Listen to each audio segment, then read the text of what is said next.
conferencia, esta roda de prensa que convocamos para falar de mobilidade. Apostar por un novo modelo de mobilidade, dentro do noso punto de vista, é un dos grandes retos para este mandato. O BNG concibe a mobilidade como un dereito, e, polo tanto, se concebimos a mobilidade como un dereito, o interese social ten que prevalecer sobre a súa concepción como un negocio. Porque cando falamos de mobilidade, falamos do dereito de toda a persoa a poder desplazarse a un centro sanitario se o precisa, ao seu centro de traballo, ou un centro de ensino, sin que factores como o xénero, a condición funcional, a idade, a renda, o lugar onde se vive, pois poidan ser factores de exclusión. En coherencia con esta concepción, dentro do noso punto de vista, as políticas de mobilidade teñen que ser inclusivas e sostibles. A abordar os problemas de mobilidade na Coruña hai que facelo dende unha óptica comarcal, atendendo as necesidades de mobilidade a escala metropolitana. Hai que apostar, por tanto, tamén pola intermodalidade, pola combinación de distintas formas de transporte, pero se nos centramos no que é o ámbito municipal da Coruña, dende o noso punto de vista, ese novo modelo de mobilidade ten que sustentarse en dous grandes pilares. En primeiro lugar, a preeminencia do transporte público. O BNG considera que é importante, que cumple unha función positiva, outras formas de transporte non contaminantes, como a bicicleta, como os vehículos de mobilidade persoal, pero o transporte público, o transporte colectivo, é o que garantiza o acceso á resolución das necesidades de mobilidade a todas as persoas sin ningún factor de diferenciación. Por lo tanto, dende o noso punto de vista, a aposta por unha nova política de mobilidade ten que basearse na preeminencia do transporte público, e iso pasa, dende o punto de vista do BNG, pola recuperación do carril bus e polo cumplimento das grandes líneas que están plasmadas no acordo de investidura ao que chegamos co Grupo Socialista, onde se fala da necesidade de revisar o mapa de líneas de autobús, de ampliar os horarios de servizo, de intensificar frecuencias, pero se fala tamén de contemplar a xestión directa á hora da prestación dos servicios. Se concebimos a mobilidade como un dereito no que o interese social ten que prevalecer sobre calquer concepción do transporte colectivo como un negocio, dende o noso punto de vista, hai que estudar tamén no horizonte de fin da concesión a posibilidade de remunicipalizar plenamente este servicio, apostando por un modelo de xestión directa. E pola miña banda nada máis, porque quen vos vai falar en moito máis detalle de todas estas cuestións é a miña compañeira Avia Leira.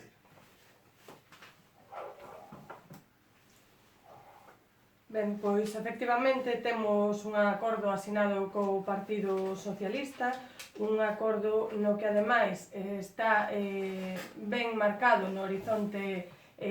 temporal, é dicir, este acordo co Partido Socialista en materia de mobilidade especificamente ten un horizonte do primeiro ano de mandato, é dicir, todas estas políticas que vou debullar neste momento teñen un horizonte temporal claro e teñen que estar postas en marcha antes de que remate este primeiro ano de mandato. Falamos de cuestións tan básicas como o dereito a acceder en igualdade de condicións ao espazo público, é dicir, que a nosa cidade ten que ser accesible e, polo tanto,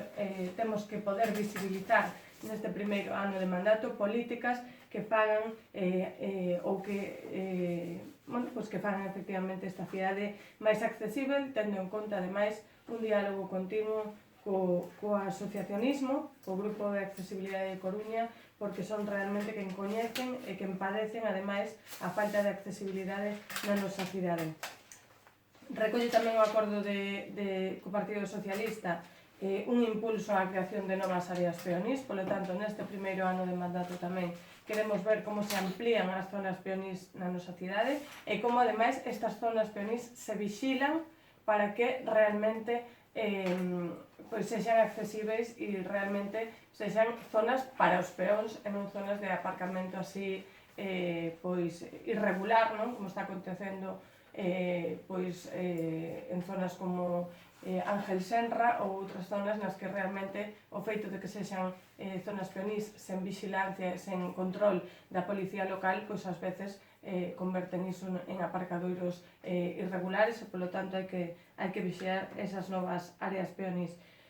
Tamén recollemos no acordo de mandato o impulso á mobilidade na nosa cidade en algunhas cousas que comentou Paco, pero tamén no que ten a ver coa regulación dos vehículos de mobilidade persoal. Vimos que o goberno local vende a anunciar, non, que se vai regular inmediatamente eses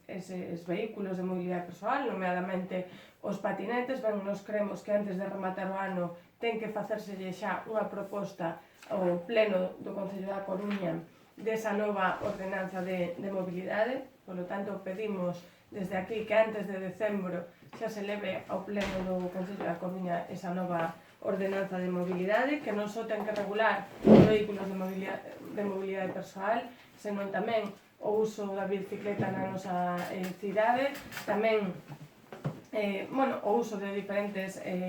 vehículos, pero sempre priorizando o peón e o transporte público, non? E canto ao transporte público, ben, nos entendemos que é fundamental a intensificación das frecuencias das liñas para facer o transporte público un transporte verdadeiramente útil ao servizo da xente, a ampliación do horario de servizo. Témolo falado en moitas ocasións, non pode ser que os buses comecen máis tarde do que a maior parte da xente entra a traballar e teñen que rematar a horas, pois efectivamente, onde a xente pois aínda está saindo de traballar. É dicir, senón estamos obrigando a xente a que colla o transporte privado, non? E ten que ser, como digo, un transporte público servizo da vida da xente. A modificación do mapa de liñas de autobús tamén ten que estar lista antes deste primeiro ano de mandato, a implantación do carril bus e tamén, como dicía Paco, o estudo dos modelos de xestión entre os cales nos imos pular porque sexa un modelo de xestión pública, porque só así se vai poder deseñar un modelo de mobilidade realmente ao servizo das persoas. Ademais, tamén vencellado a esta cuestión de que creemos que as políticas de mobilidade teñen que estar reguladas como un dereito, non? Ou co concepto de que a mobilidade é un dereito social e non un negocio. Temos que facer desde esta rolda de prensa unha crítica, unha importante crítica ao que reflicte os postos, os stands que hai no obelisco co gallo da Semana Europea da Mobilidade, no que hai empresas de coches, empresas fabricantes de coches e tamén empresas petrolíferas, facendo non sei que promoción de que mobilidade sustentable, non? Nos creemos que a mobilidade sustentable e as políticas de mobilidade hai que facelas desde a máxima independencia dos gobernos municipais, tendo en conta o asociacionismo da cidade, que é moi propositivo, preocupado e disposto a achegar o preciso para que haxa un modelo de mobilidade alternativa na nosa cidade. Podemos falar da Asociación Ciclista Crunia, que se reúne e traballa desinteresadamente en materia de mobilidade, tamén as persoas afectadas polo glaucoma, o propio Grupo de Accesibilidade de Coruña. Hai moitísimo asociacionismo na nosa cidade disposto a achegar o seu grao de area a esta cuestión da transformación de mobilidade. Polo tanto, creemos que os gobernos teñen que contar co tecido social e levar a cabo as políticas de mobilidade, as transformacións reais e efectivas de mobilidade fanse coa máxima independencia posible. De feito, ese foi un dos segredos da transformación de Pontevedra, que nos seguimos reiterando que é o noso modelo, ainda que non haxa que imitalo, por suposto, miméticamente, pero é o noso modelo de transformación. E o seu alcalde, Lores, sempre reitera que un dos éxitos foi que se fixo coa máxima independencia posible a respecto de intereses empresariais e da man da cidadanía de Pontevedra. Polo tanto, nos creemos que ese é o modelo e temos que facer esta crítica, por suposto, ao que reflicten os postos, os stands que están no obelisco co gallo da Semana Europea da Mobilidade. Antes de rematar esta rolda de prensa, queremos, desde o Grupo Municipal do BNG, desde o BNG da Coruña, facer unha referencia evidente a o que vivimos onte, non? A ese triplo asasinato machista no noso país, que realmente nos conmocionou a todas e a todos, pero que ten que facernos pensar, non? Ten que, debería de ser o suficiente como para que nos paremos a pensar e a reflexionar sobre que ou orientamos absolutamente todo o esforzo político e todos os recursos públicos posíveis a rematar coa violencia machista, ou senón seguiremos con lamentacións e se non nos damos conta da dimensión que ten o terrorismo machista non poderemos rematar con el de ninguna das maneiras. Non queríamos rematar a rolda sen facer mención. E un chamado á concentración de mañá. E, por suposto, efectivamente, recordar que mañá hai unha concentración ás 8 no obelisco, o que nos chaman todas as organizacións feministas, a que acuda a xente, evidentemente.